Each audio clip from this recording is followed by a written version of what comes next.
사라진 시체라는 제목으로 함께 말씀을 나누겠습니다. 예나 지금이나 돈으로 안 되는 일은 거의 없는 것 같습니다.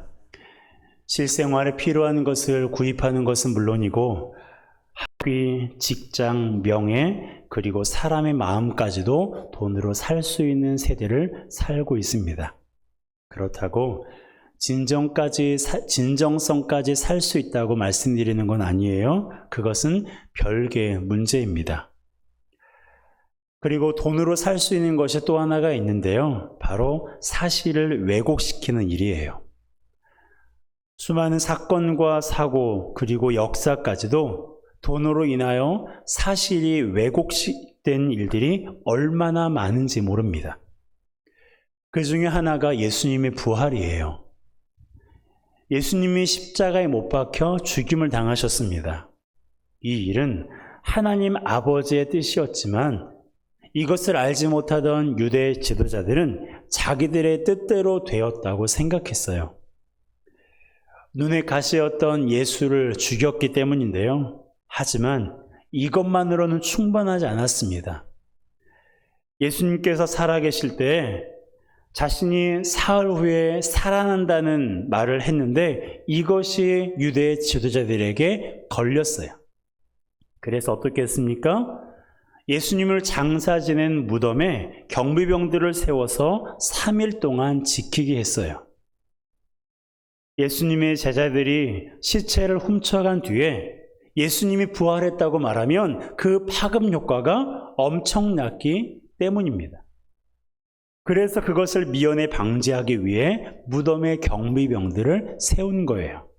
하지만 무덤에 경비병을 세운들 그것이 무슨 소용일까요? 예수님이 부활하실 때 장면을 보면 그들은 무기력했어요.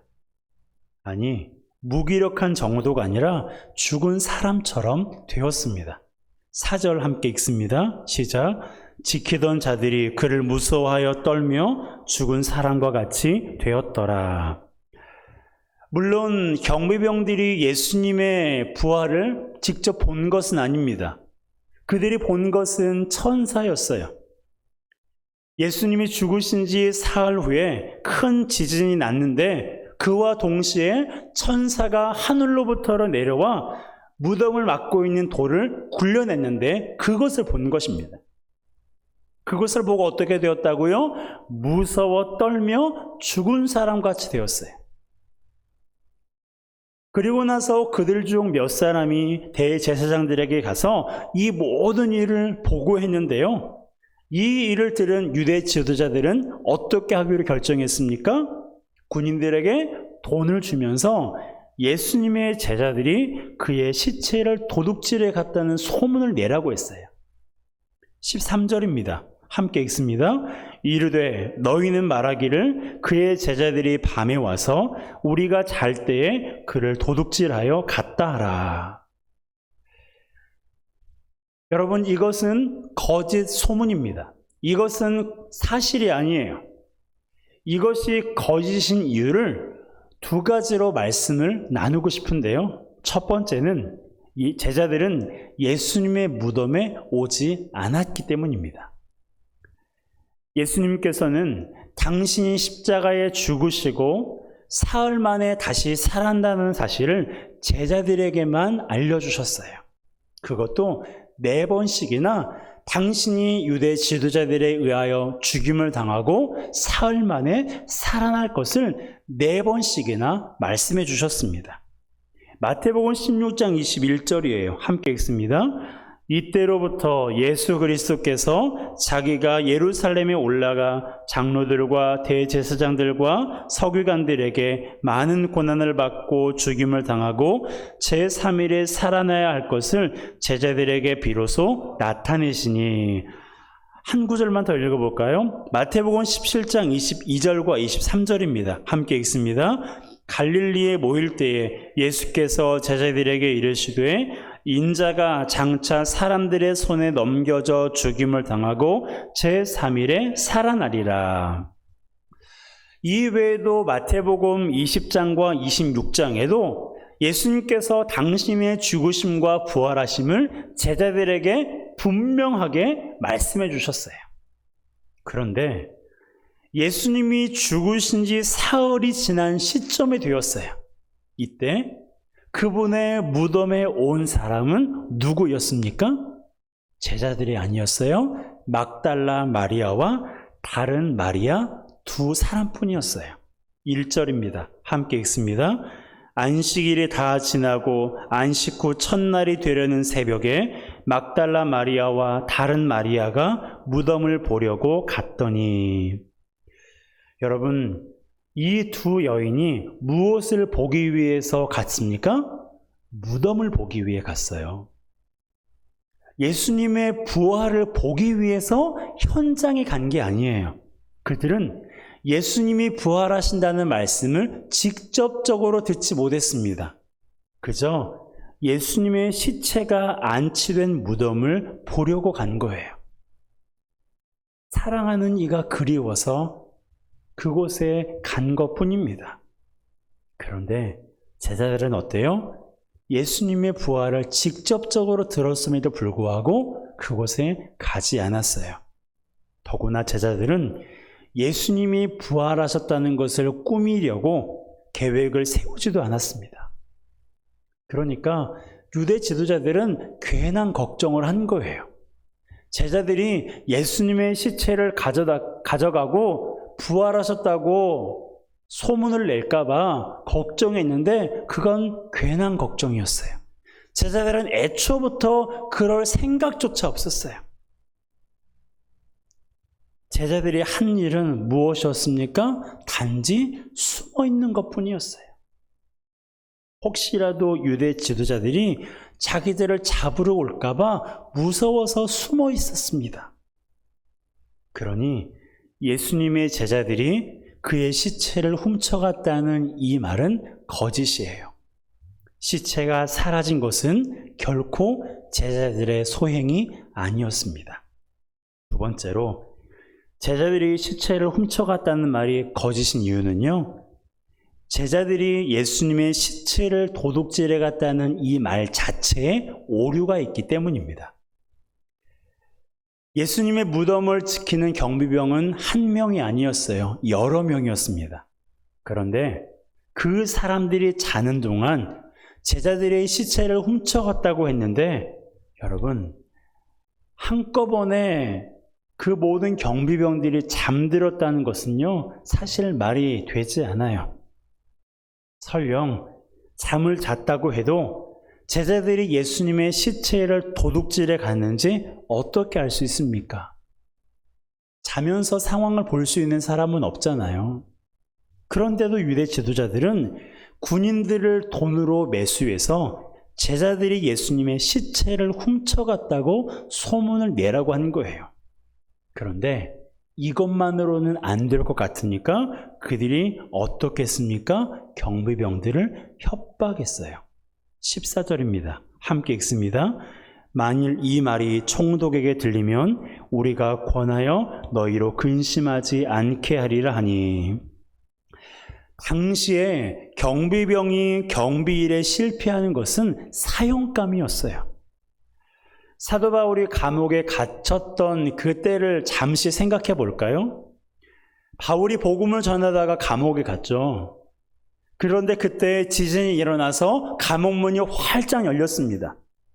그러자 간수가 죄수들이 도망간 줄 알고 어떻게 하려고 했어요? 자결하려고 했어요. 경비에 실패하면 자기 목숨으로 대신해야 된다는 것을 알고 있었기 때문에 스스로 목숨을 끊으려고 했습니다. 그것을 지금 유대 지도자들이 이용하고 있는 거예요.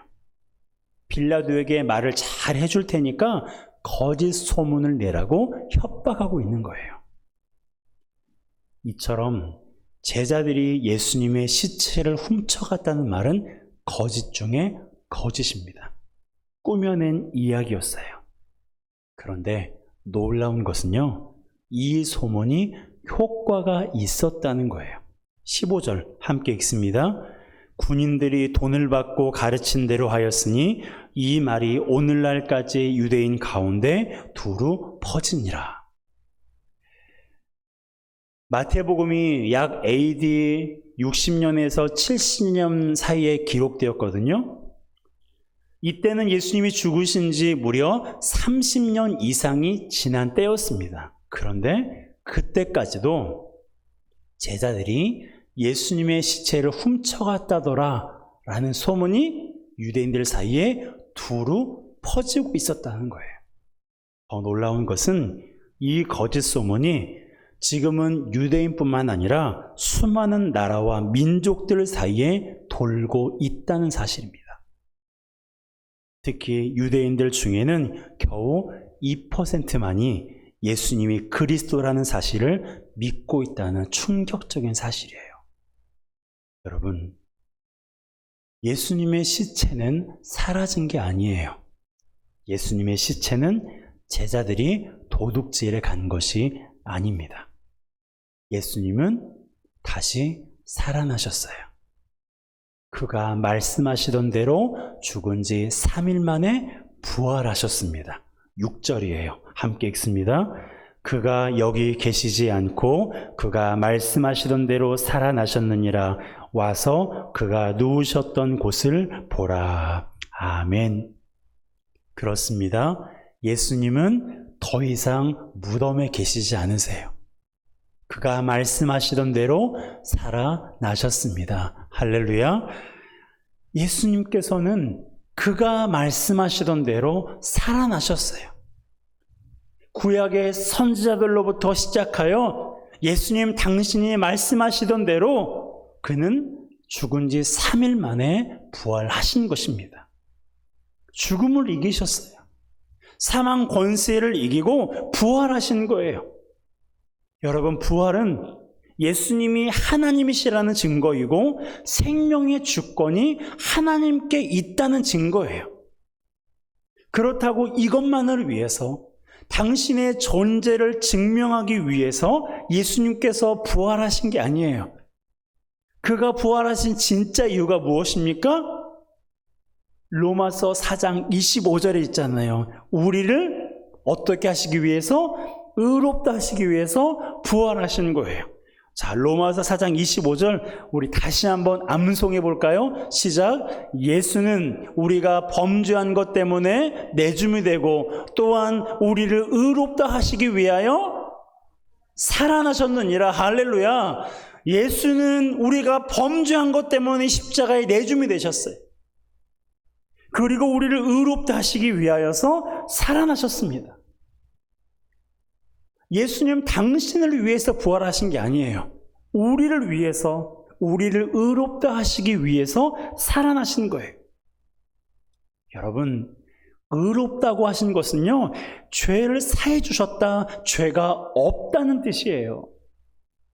우리가 진짜 죄가 없어서 죄가 없다고 해주신 게 아니라 죄가 많아도 너무 많아서 지금도 죄를 범하고 있어서 이대로는 영원한 생명을 얻을 수 없기 때문에 예수님께서 죽으시고 부활하신 거예요.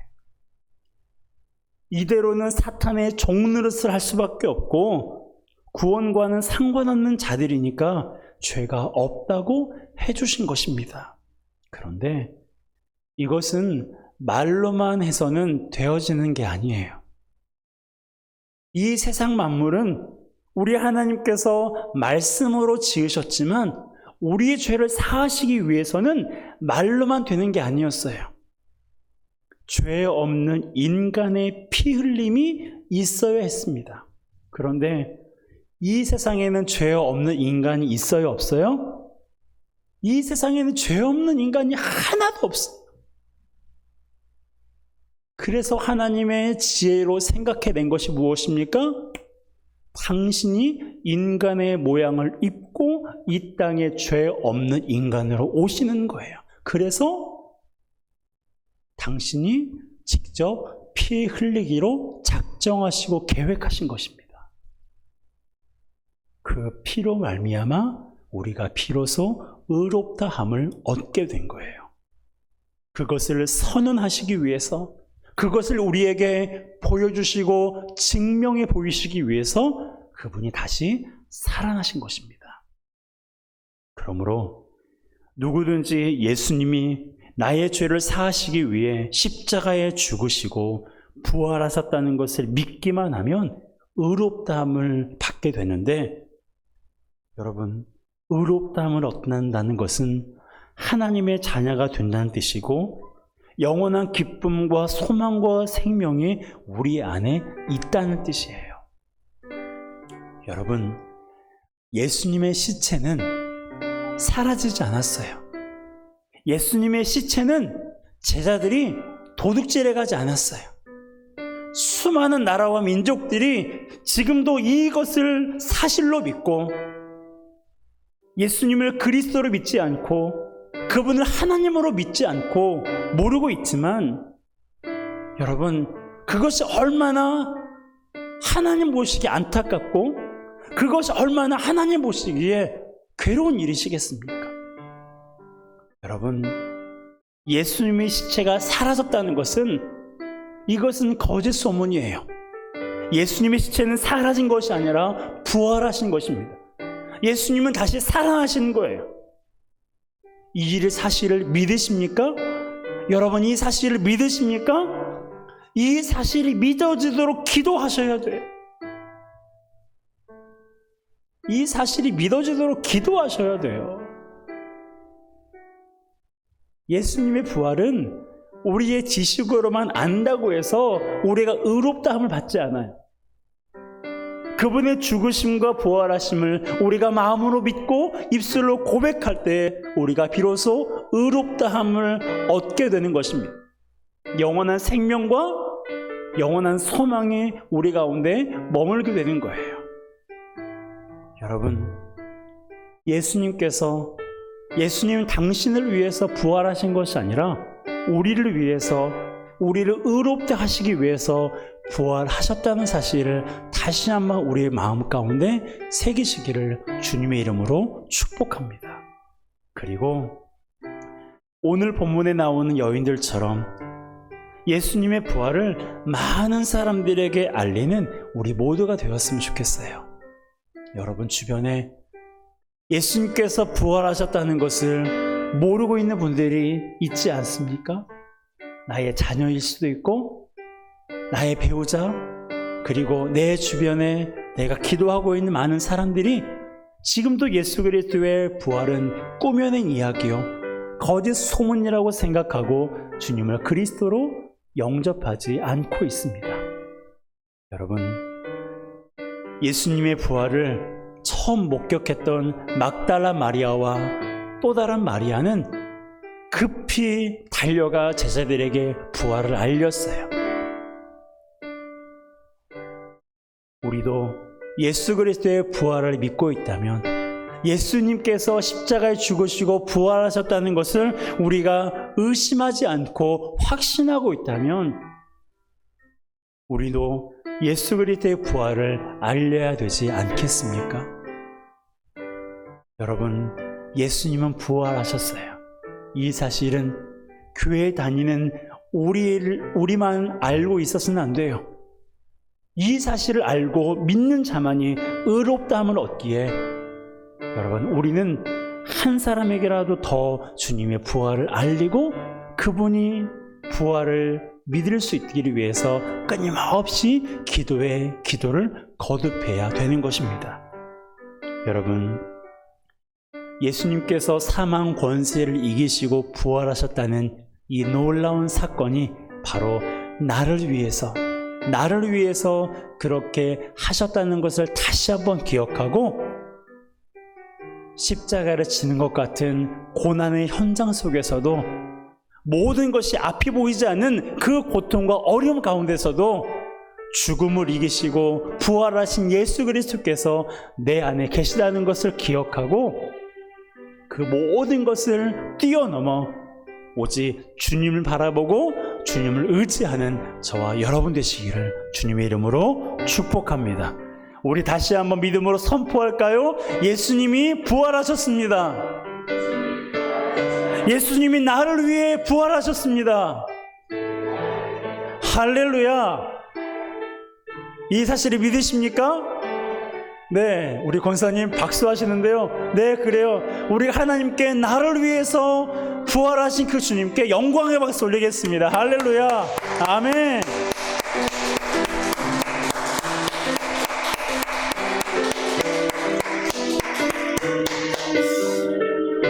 우리의 박수는 10초밖에 되지 않았지만 우리의 평생 동안 주님께 우리가 영광 돌리고 주님을 향한 우리의 박수가 멈춰지지 않도록 끊임없이 주님의 죽으심과 부활이 우리 심령 가운데 새겨지고 그렇게 살아가기를 간절히 소망하시기 바랍니다. 이 시간 함께 찬양하기로 원합니다. 아버지 사랑 내가 노래해, 아버지 은혜 내가 노래해. 이 시간 다시 사신 예수 그리스도 그분의 사랑을 함께 노래하기로 원합니다. 아버지 사랑 내가 노래해,